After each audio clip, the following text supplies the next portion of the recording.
Jazzcast Pros. Wow, that was an interesting podcast. And I hope you guys enjoyed Healthy Illness Podcast Part 1. I'm your host, Ra from Father Torch, welcoming you to Part 2 of the podcast with me and Kelly, where we can come to a conclusion and maybe a solution to maybe what you are going through. Thank you for subscribing. Thank you for listening. Enjoy. And thank you again for coming in.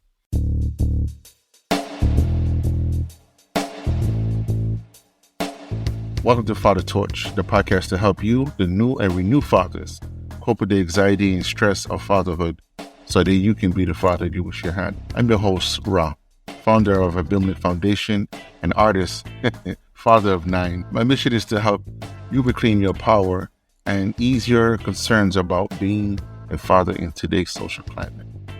I am Kelly Marie. This is a podcast where we learn all about building healthier habits and better relationships while living with a mental health condition. This episode is going to be incredible. I am sitting down with my brother from Jazzcast Pros Network, Father Torch, and we are just having a conversation today. So listen in, take some notes, and let me know what you think in the comments.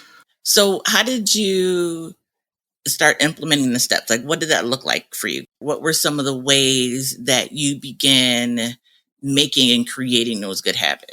It was simple as practicing, but it was hard to maintain those practices because it was accustomed to doing different things. For me, several things. One was my art. I like to draw. The art helped me navigate how I felt, how to identify what it is I need to do. So because anger was my thing, I had to embrace the anger versus not use it as a curse. I had to embrace it in a positive sense, of course. I had to reaffirm that. So I would draw out the frustration. I would, the teeth and eyes, and I would do all that. But then I would take that same energy and say, this is what it transitioned to. This is where I want to transition to. So I would do things like affirmations. I would work out. I would do something to combat what I'm feeling.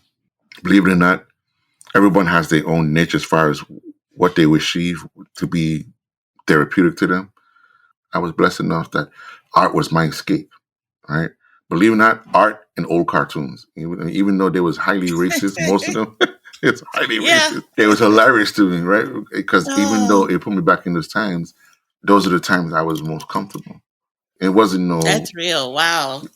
I'm watching things like Woody Woodpecker and Tom and Jerry, right? And Bugs and the ones, and when I'm watching, are unfiltered, so they are straight up disrespectful, right? But their concept, their view, everything that was happening was of that time, and I saw things for what they really were. So it helped me to deal with reality as it is. Never mind the colors, but the concept, things that are behind these things, the stereotype, the biases, the racism, the divided community, the together community, right?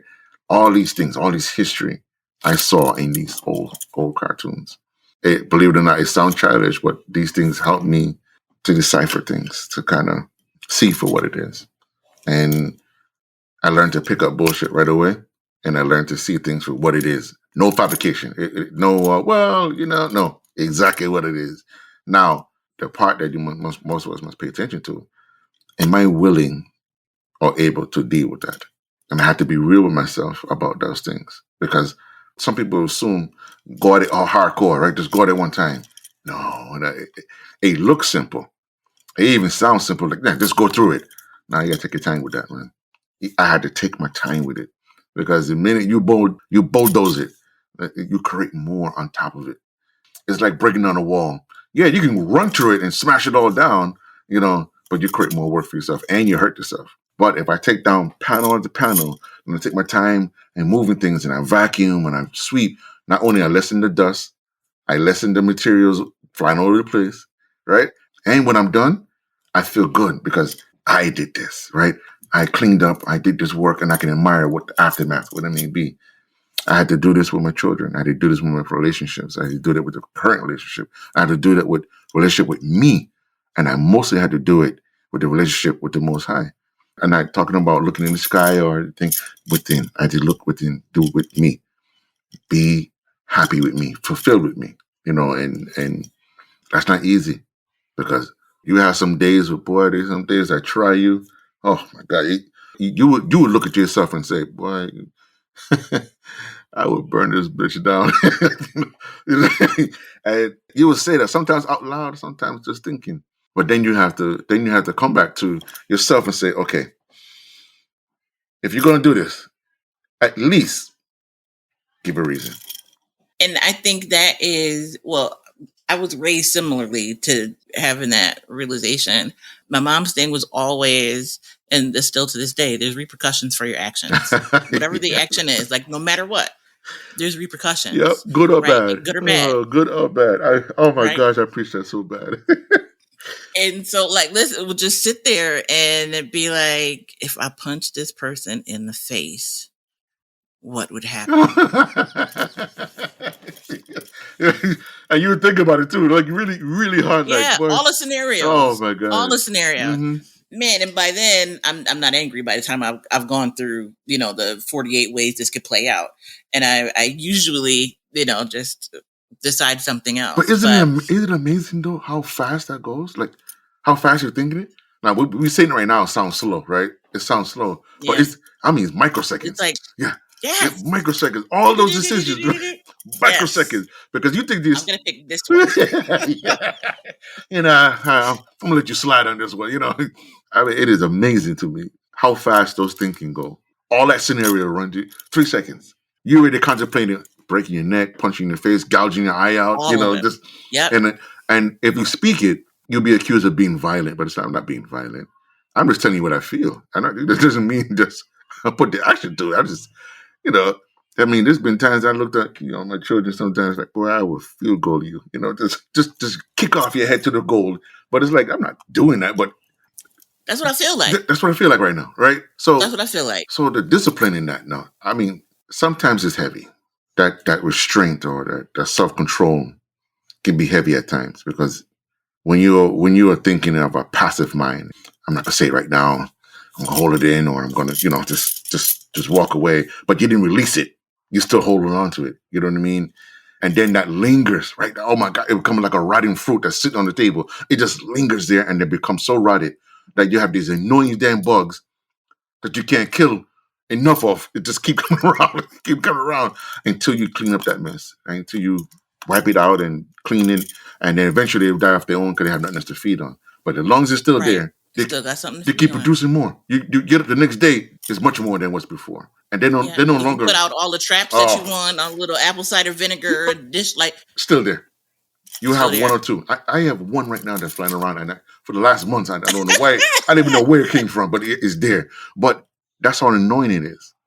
And to be truthfully honest, a lot of us have a lot of pent up aggression or pent up thoughts that we have not released.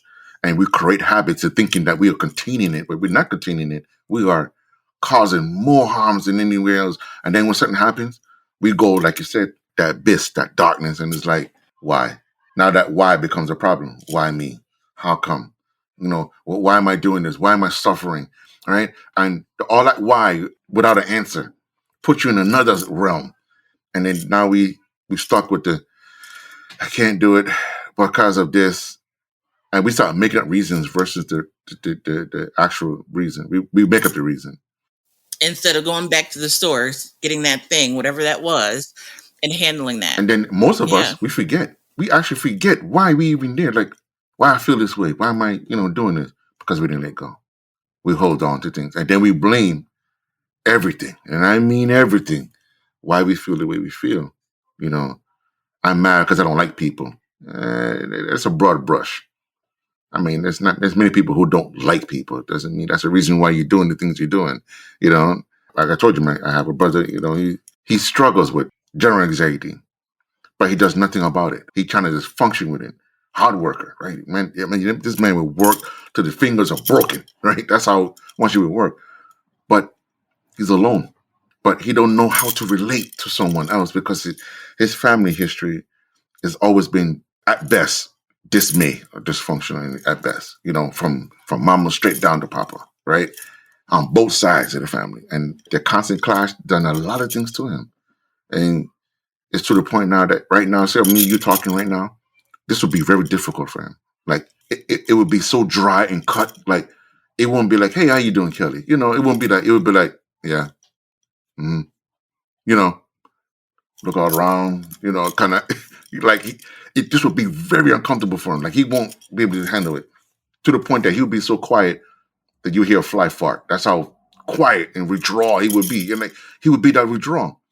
Believe it or not, when we first met, I mean, when we first met, we didn't click like that because again, his anxiety, you don't see the label on someone and say, hey, he got general anxiety.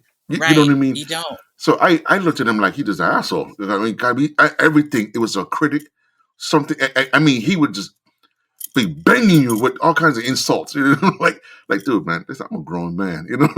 Right. Like who you Right. Listen, it got to the point. It got to the point one day. Believe it or not, this is how we became tight. This is going back in the days. You have a best friend because you and him fought before, or you and her fought before. You had some type of clash where it's like, yep, y'all like this now. We at work, okay?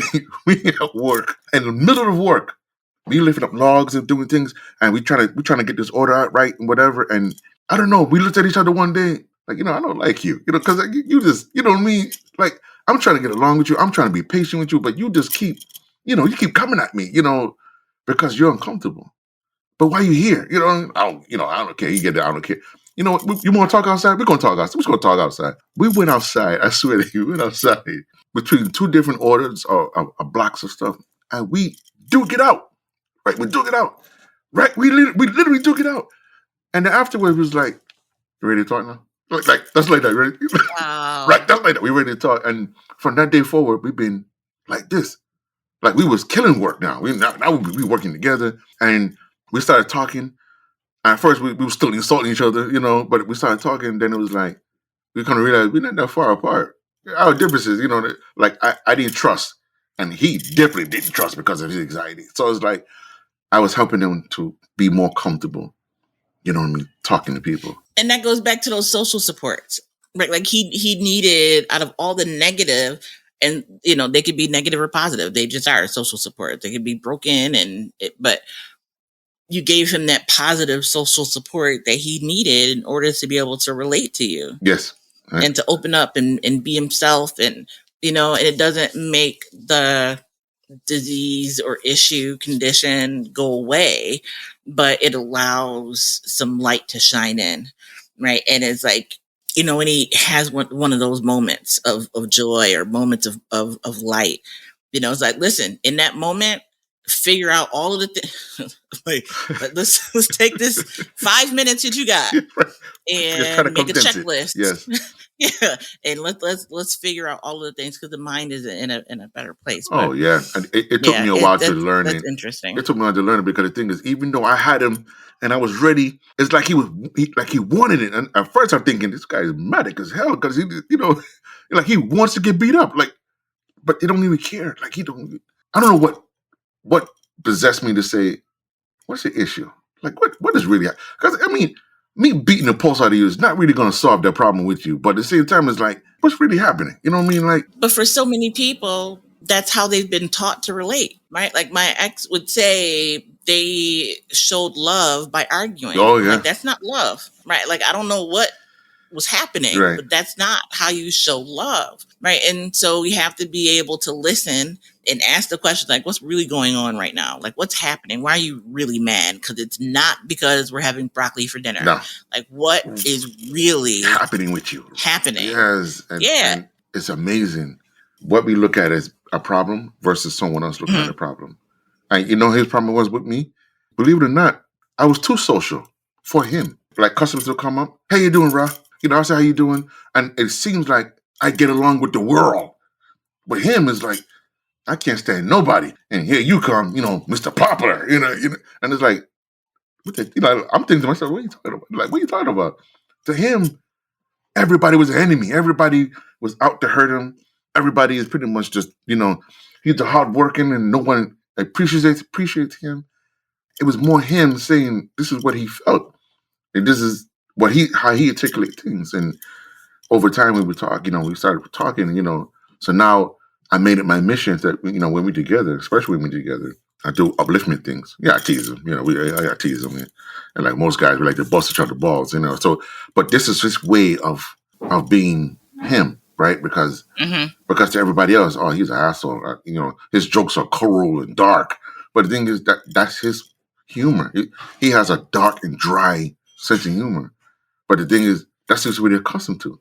His idea of telling a joke is teasing what bothers you, right? Like, you know what I mean? Like, if you say I might have car troubles, so guess what he's going to do? He's going to if you're a real man, you have a better car. He would he would say things like that, but it's not personal.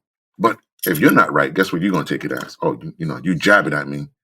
Right. And even his responses and things, those initial ones, he's seeing the interactions with other people probably, through that lens of trauma. And so you don't get to see the situation for what it actually is because you have on this trauma lens. And so all you can see and evaluate what's happening is through that lens of what's happened to him. Me as a person. And it's not our fault. It's not our fault that it happened, but it is our responsibility to get better, right? To figure out what happened and how I could do better within this situation. Like, I had to realize I could never be whole as long as I was holding on to the things that tore me apart. Right? Like, I had to let those things go because otherwise I'm holding on to the things that are ripping me apart. Hey, if you're enjoying this episode, check out the Healthy Illness Podcast with me, Kelly Marie, as we build healthy relationships while living with mental health conditions. I'm diagnosed and live with borderline personality disorder, major depression, and generalized anxiety. And despite those diagnoses, I've been able to live a full life. I have healthy relationships, a great career, and my mission is to help you do the same. So join me for Healthy Illness Podcast. New episodes every Monday on the Jazzcast Pros Network, found on the podcast player you're listening to right now. Be the light. If you've been thinking about starting a podcast and you want to include interviews with people across town, Riverside.fm offers unbelievable high-quality recordings regardless of your or your guest internet quality. And it also gives you separate audio and video tracks for each person speaking. And unlike Zoom, you don't have to install anything on your computer, and your guests don't either. Head over to Riverside.fm and use promo code JazzyCast to get 60 free minutes of recording and 15% off a membership plan. So to people who are listening, how would they know that if they think it's normal? How would they know that things they're holding on to is actually causing them the problem? It's learning what a healthy relationship is, right? And if people have never been in a healthy relationship, it like you said, it's hard to know. But there's ups and downs to everything. And when I say relationships, I mean all the relationships, intimate relationships, familial, friends, work, whatever, sports teams, like all of the relationships. And it goes back, I believe, to forgiving yourself and understanding that you have been through some things have happened. Life has been unfair, and that's okay because that's what has happened in the past. Like, yesterday is literally gone. You can't get it back. I can't take back 8:00 this morning. Like, it's gone. It's over, and I'll never see it again. And so we have to begin to realize that where we are right now in this present moment is what we have responsibility over and all that we can affect change over. I can't change next year, but I can lay some foundations today that may benefit next year, right? But it's living in the present moment, like what's happening right now. I'm not in an abusive relationship right now. I'm not living or around the person that abused me when I was a kid. Like, I was a child. And so some of the things we have to do is realize that a lot of this stuff that has happened to us, especially as children, as adults, we still view them through a child's eyes. Like, we have to go back. Yeah, like that's when the memory was made. And so we got to understand that a lot of the things that have happened to us, we only saw through our eyes. And so I'm not talking heavy trauma, just, stuff like fighting with kids, your friends, and you think nobody likes you. And you have to look at it through a child's eyes and realize that you don't know what those kids were doing or what those kids saw or, what your teacher might have been going through or all of the things. And so I think it really starts there, understanding that our experience is only our experience. And each of us all have a different viewpoint as to what happened and how things occurred. But it's healing. It's understanding that healing has to take place. That's true. I do understand Understand that it is perception, it is assumptions, it is those two things hurt us the most, I believe. Hurts the most, especially people of color. Hurts us the most because we see things so far, but a lot of times we're not present. We see things way ahead of our times, and we become tunnel vision to a lot of things. And then the assumption is that the reality which you see, you think is real. We never look inside. We look outside of ourselves, or if we do look inside, we internalize. Like you said, we do it from a child's perspective. We haven't grown here. We go right back to that point, and then try to deal with it the same way. Like it can't work, right? The misconception and assumption of that we are okay as we are makes no sense, but yet we'll still do it, right? We still do it because we are complied and compelled to do it, conditioned to do it. And then we say things like, "Oh, hurt people hurt." Well, that's a broad brush. That's a misconception and a misleading statement. However, it is a reality. It is a reality that if all I know is this is what I'm going to do, and I'm going to justify it. I would die for it. That's how much I would justify it. I would die for it. And however, the real reality is, you mentioned forgiveness. One of those keys is relinquishing guilt, right? Relinquishing guilt, forgiving myself, right? Forgiving myself first, letting go of the things that I have done, endured, learning the lesson, and letting go without remorse, without the guilt of, or if I let this go, I'm going to feel empty. Because loneliness do that to you. It make you feel like if It you let go of does. this, you're going to be empty. And I had to let What will go. I have left if I let go of this anger? There you go. And it was like letting go of blanket in the cold. That's how empty, and the feeling was like, what do I do? Being angry was like a warm blanket. If I let it go, what now? Right? If I let it go, what now? Right? And you know how people just say little things like, well, new situation, new demons or new devils. And it's like, stick to the one you know, right? Lesser evil, those kind of things. And I'm like, all of that right there is telling me to settle and to accept the things that hurt me. And accept what? To accept those things for what? Why am I accepting that? Why would I want to accept that? And again, like you said, why do I have to do that? I don't. But you would tell me to do that because you're lonely. You don't want me to come away from you. You would want me to stay in that misery and stay with you to do these things. And there's so many ways of manipulating that. So many ways. Yeah, and I think that happens. It happens in all types of relationships. You spoke of forgiveness. One of the most important things we can do in a healing journey is to forgive our parents. No matter who they were as human beings, no matter who they are, no matter what they did, forgive them because they did the best they could with what they had. That's one way of looking at it. Even if that was absolutely horrible, fucked up, right? Like they were raised by somebody too. They were shaped by their surroundings too. So just, me, I'm 46. So at 46, man, I had my first kid at 18. I've learned a lot, and I would not be the same parent I was to my children at 18 that I am now at 46. Ain't that amazing? But they were raised by the 18-year-old. Like I can't change that. But my hope is that at least, that my kids will be able to see that I'm just human, right? And I'm not excusing abuse. I'm not excusing mistreatment. I'm not excusing any of that. What I am saying is that they are human and they are broken. We seem to think that our parents are these superheroes because we were dependent upon them literally to live. But they're human beings. They're two people that came together. Biology happened, and here we are. Right? They were not then gifted with the gift of wisdom and knowledge and understanding and compassion simply because they had a child. Like it doesn't happen that way. Just like it didn't happen for us. Oh like, my gosh, didn't that happen? The 18-year-old me was not the same as 46 me. And I have learned a lot through those journeys. But however, it doesn't mean I haven't caused any damage. However, I don't feel guilty because the fact is I did what I thought or perceived to be best, right?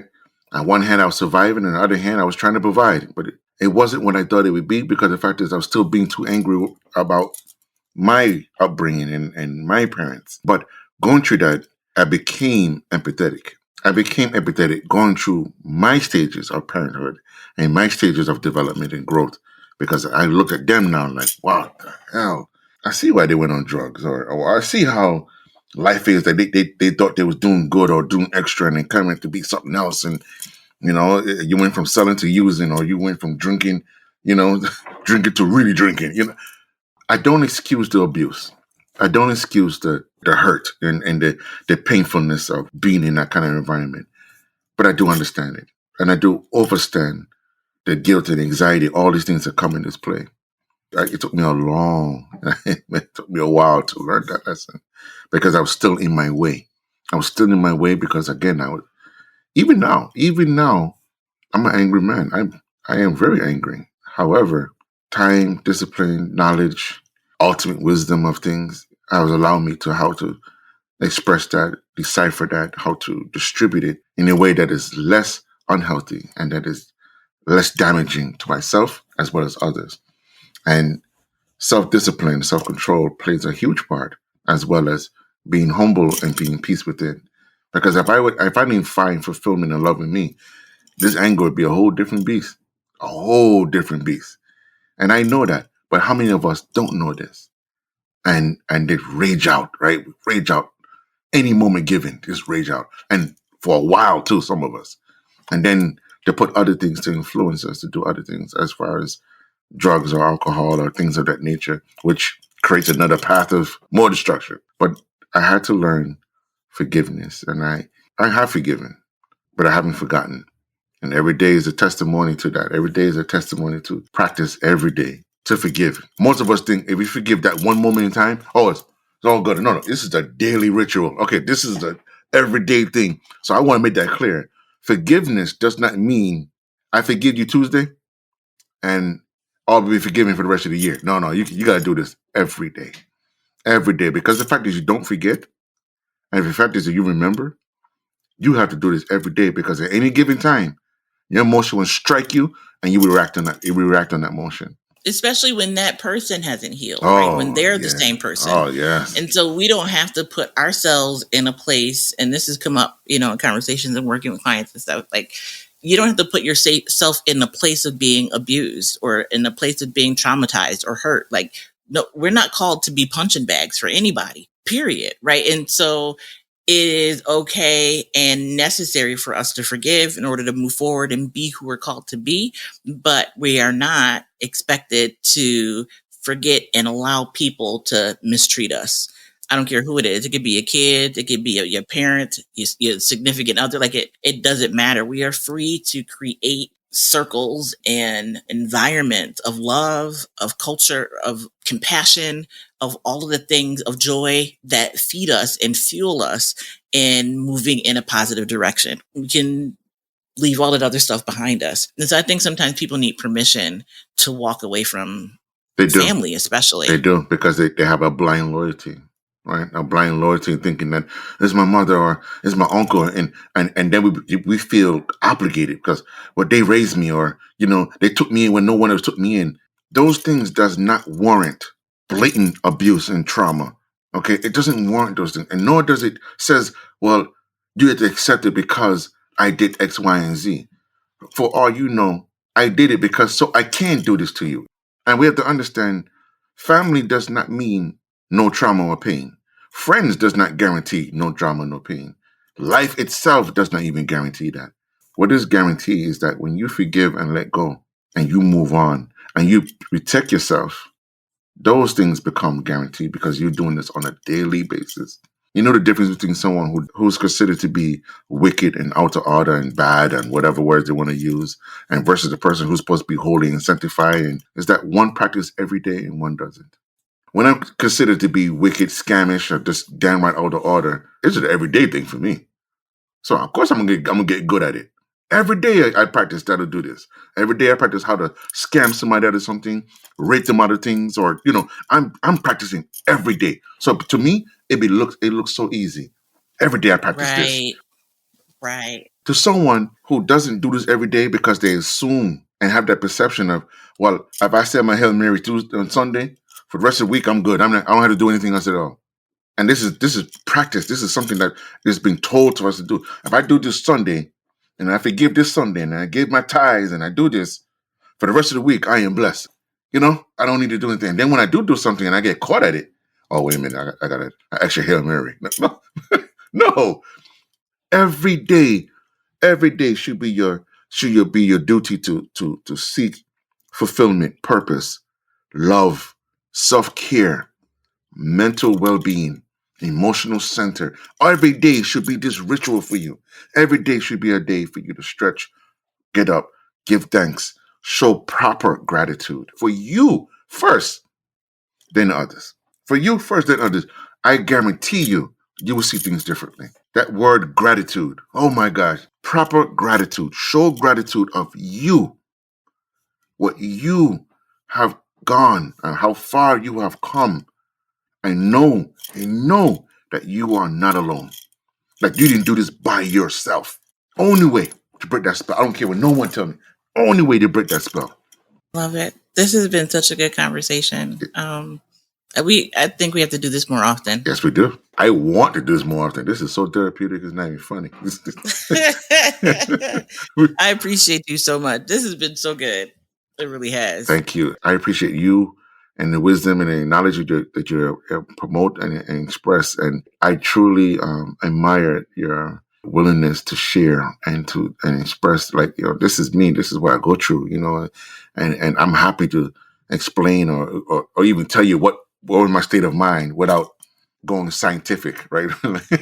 It is plain, but informational and learning. Enough respect due to you for this here. This is why I call you Famous Kelly. You do, and you know what? And that's so funny. I'm gonna think on that for a while. I don't care what no one say. I'm Famous Kelly. Be like, who gave you that name? Well, what happened was I met Ra, and he reminded me that I was famous. Famous Kelly. Famous Kelly, because that's what it is. If you're listening, like, subscribe, and share. Leave us some comments. I know we both are interested in what you're going through and how we can be better at what we do. Like, what topics would you like for us to cover? Parenting, fatherhood, motherhood, life, friends, specific mental health questions, specific parenting and life questions. Like, we're here. So feel free to reach out to us. We are both on Instagram, and you're here in the podcasting platform that you're listening to us right now. You can catch us both on those same platforms. And we appreciate you. And please don't be shy. There's no extreme questions and there's no dumb questions. Just ask, reach out. I don't care how small it is. You won't get no shame from me. You get no shame from us at all. If anything, you would give you more love and we would praise you. Because the fact is, you are seeking help and you are asking to do and to get better. So make this conversation, what you just listened to, make this conversation be something of a changing curve for you. Allow it to manifest. And like knowledge and anything you do in life, allow it to absorb so you can be better comprehend what it is you just received, which is powerful. So I can't wait to go back and listen. I've learned so much, but I know I miss things. Just when you listen to things, so I can't wait. When you listen to things, you take it on. Like, you gave me such a flashback on a lot of things, man. I didn't even think about it. Being locked up before, just when I met my epiphany. When I had these things. This is. Wow, I did not think about those things, but it's not a bad thing. I'm just, wow, like, man. And every so often I keep coming back to the same door. Do your art. Advocate. Do your art. Advocate. And I was pulled into directions, but then, then there's those echoes, those past echoes that come around. And it says, don't do that. Self-sabotage. Don't worry about that. Just keep doing this right here. You'll be fine. But ain't nothing worse than being alone, suffering with thoughts that you cannot control. And so I want to remind people that you can call 988 on your phone if you need someone to talk to, if you're in crisis or are having thoughts of suicide or hurting yourself or someone else. Please call 988 or go to your nearest emergency room. I stress that you do this and you will be taken care of, and no one will take you as a joke. Understand, I really want to stress, suicide is a real thing. Depression is a real thing. All that we talked about, but it's real. And you're not alone. I understand. It doesn't matter. You cannot see suicide no more than you can see depression, or wind. But understand that they exist, and this is something that affects you deeply. No matter how natural those thoughts or feelings are, they affect you deeply. So please use that number. Use whatever services you have with dealing with counseling or therapy. And if you're on medication, I'm not a medication guy, and I can tell you now, it sucks sometimes, but to some degree, a lot of these medications do help. It's very serious suicide, especially amongst children. And I want to stress, especially to my brothers, understand suicide is higher in men than in women. Higher. It's higher in men than in women. Not because the men are more stressed. It's not that. It's that because we don't seek help. We are damn near programmed to say, if we feel these thoughts and feel this way, we are to suppress it, push it, go through. Don't do anything about it. Sit in the corner and lick your wounds. We are more likely to not seek help because of our upbringing, our thoughts, our culture, even religion at times, keep us from seeking this type of help. And, men tend to take more fatal methods to taking their lives than women. Women attempt suicide more often than men, but men die by suicide more often. And when you think about how many people have gone to sleep intending never to wake up again, but they do. And so they get up and just keep moving like nothing ever happened. But yet it's in their mind. There's still hurt there. Yeah, it's still there. There's still pain there. And a lot of folks never get to the point of just addressing it. And so I encourage you to, even if it's just skipping through some of our podcasts and seeing a topic that jumps out at you and resonates, do that. Begin the healing journey. So until the next time, be the light. Yes. Be the light. And join me for the next episode, Sunday, streaming live on your Apple Podcasts, Spotify, wherever you get your podcast from. Enjoy and be blessed. Father Torch out. Guidance.